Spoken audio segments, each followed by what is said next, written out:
Hey guys, so the Forgotten Realms, Heroes of Faerun, and Adventures of Faerun books just came out today for early access, and I'm going to be going over the Scion of the Three Rogue. I'm going to go over all the abilities that this new subclass offers, my opinions on them, how they compare to the playtest, and if you're new to the channel, hi, I'm Warners. I tend to make character build videos, but I also make other D&D content, and I have a Patreon down below that you can check out, and I come out with a new third-party subclass that is compatible with the D&D 2024 rule set every month, so you can check it out down below. Anyway, let's go ahead and get into the subclass. So let's go ahead and start with the description. It says, Scion of the Three Rogue, become a gruesome agent of malice. A Scion of the Three draws power from a group of malevolent gods, known in Baldur's Gate as the Dead Three: Bane, a god of tyranny; Bhaal, a god of violence and murder; and Myrkul, a god of death. While some rogues of this subclass pledge themselves ardently to those three macabre gods,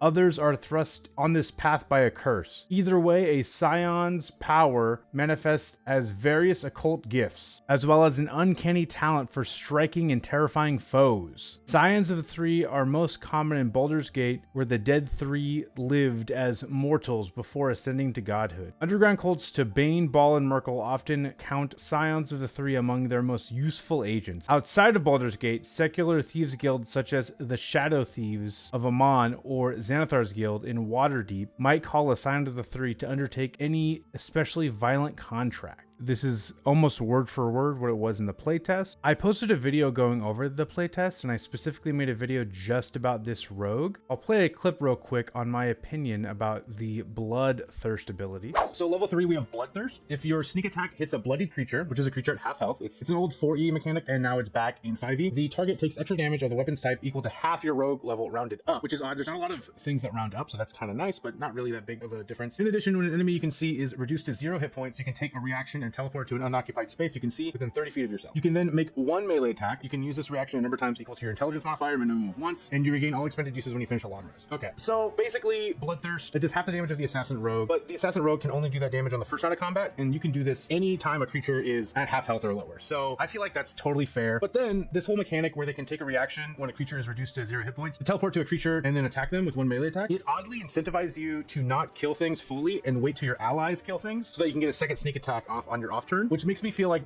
Bloodthirst isn't a great name for it, and it doesn't really meet my expectations of what this character would be wanting to do. This might be too strong. Let me know what you guys think in the comments. But because it's a limited resource based on your intelligence, I think instead of the reaction triggering when a creature drops to 0 hit points, what if the reaction triggers when a creature is bloodied? So let's say your ally is fighting another creature and they acquire the bloodied condition by your ally reducing their damage to half. Then you can reaction teleport and hit them and get a second sneak attack off. I feel like it makes a lot of sense thematically because it's your character literally being bloodthirsty and wanting to attack that creature that's taken damage. And then on a more mid-max level, it just gives you even a higher chance to get that second sneak attack off. I feel like that's a great idea, and it's just my personal take. It might be too strong, but let me know what you guys think down in the comments. And it looks like they took my advice. They probably didn't hear it from me, obviously, but it just felt like the most natural option. So let's go ahead and go over it to see exactly how it works. So we have Bloodlust, level 3. When an enemy you can see within 30 feet of yourself takes damage and is bloodied after taking that damage, but not killed outright, you can take a reaction and teleport to an unoccupied space you can see within 5 feet of the enemy. You can then make one melee attack. You can use this feature a number of times equal to your intelligence modifier, minimum of once, and you regain all expended uses when you finish a long rest. So this is great. Because of how sneak attack works, you're able to use this sneak attack twice in a turn. It is a bit situational, but obviously you're going to be fighting in a party since it's D&D, and obviously your other party members are going to be doing damage. Creatures are going to be bloodied often. I feel like you're going to be able to use this at least once in a combat, most likely more than once. So that is really cool. It is a bit unfortunate that it only comes back on a long rest. If you have a longer adventuring day, you're probably only going to be able to use this like 3 times, maybe 4 times if you choose to invest more in intelligence at higher levels, but yeah. We have this wonderful art that they did, a green-skinned tiefling with 2 magically enhanced looking weapons. And let's go ahead and read Dread Allegiance. Choose one of the 3, Bane, Bhaal, or Myrkul. You gain resistance to 1 type of damage and the ability to cast a cantrip as detailed in the table below. Intelligence is your spellcasting ability for this cantrip. When you finish a long rest, you can change your choice. So it's exactly the same as it was in the playtest. We have psychic resistance for Bane with the minor illusion cantrip. We have poison resistance for Bhaal with the blade ward cantrip. And we have necrotic resistance for Myrkul with the chill touch cantrip. Because you can change your choice when you finish a long rest, I think that makes it very good. I personally would always go with Bhaal because poison is a pretty common damage type, especially if you're not a dwarf, because dwarves already get poison resistance, but it's mostly for access to the blade ward cantrip. This gives you an average of +2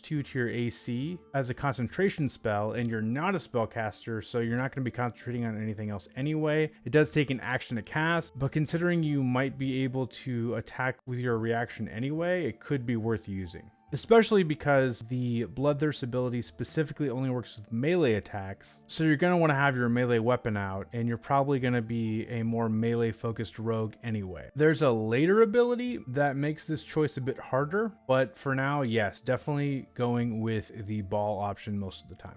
Level 9, we have Strike Fear. You gain the following Cunning Strike option, and if you are unfamiliar with Cunning Strike, it is the ability that rogues get, I think, at level 6. Maybe it's a bit earlier than that, but basically you can sacrifice one of your d6s on your sneak attack to do a different thing. So this is a new Cunning Strike option you get access to for the cost of 1d6. The target must succeed on a wisdom saving throw, or it has the frightened condition for 1 minute. While the target is frightened in this way, you have advantage on attack rolls against the target. The frightened target repeats the save at the end of each of its turns, ending the effect on itself on a success. I'm pretty sure, by the way, the spell save DC for this will be your dexterity, because I'm pretty sure that's what it is for the other Cunning Strike options, and it doesn't specify that it's different with this one, so that's something to keep in mind. I like the frightened condition, and this is obviously very thematic, so I think this is a pretty solid option. One thing that's a bit unfortunate about the rogue, though, is this is their first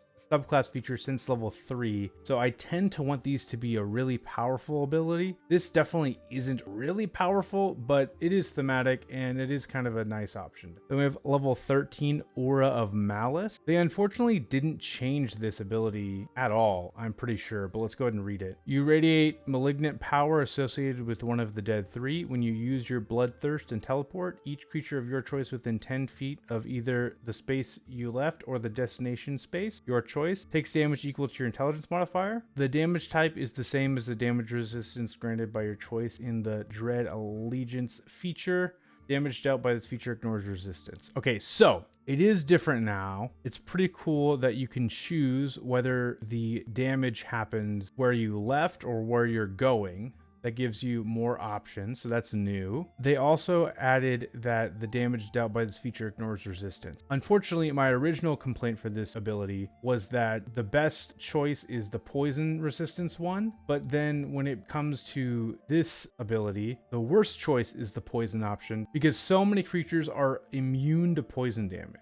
I see they were trying to make this ability a bit better by having it ignore resistance, but unfortunately, if you look at the monster manual, poison immunity is the most common immunity, and there's almost no creatures that are resistant to poison damage. So if you choose the poison option, this is kind of a non-feature, and the poison option still sucks. But if you're not using Blade Ward much, then go ahead and choose the Psychic or the Necrotic damage option, and then this ability is going to be way better. And then we have our Capstone level 17 ability. You got Cutthroat. You regain 1 expended use of Bloodthirst when you finish a short rest. That's kind of nice. Probably at this level you have 3 to 4 uses, so getting 1 use back on a short rest makes the ability a lot more usable. Well, a little bit more usable. Maybe a lot is a little generous. And depending on your table, if you do a lot of short rests, this will be nice. And then you also get Murderous Intent. When you roll your sneak attack damage, you can treat a roll of 1 or 2 on the die as a 3. And that's pretty good, because remember guys, at high levels, you're rolling a lot of d6s, and because d6s are a smaller dice, rolling a 1 or a 2 is going to happen a third of the time you roll. So being able to a third of the time up the damage to 3, pretty nice, pretty big damage bump. I don't know the exact number, but it's definitely better better than some rogue capstones, for sure. Let me know what you guys think of the Scion of the 3 rogue. I'm going to be going over every single subclass, so if you want to get more of my opinions and you want to see what these subclasses do, go ahead and subscribe down below and ring the bell if you want to get notifications for when I post new videos. Thank you guys so much for watching. You have a great rest of your day. Peace.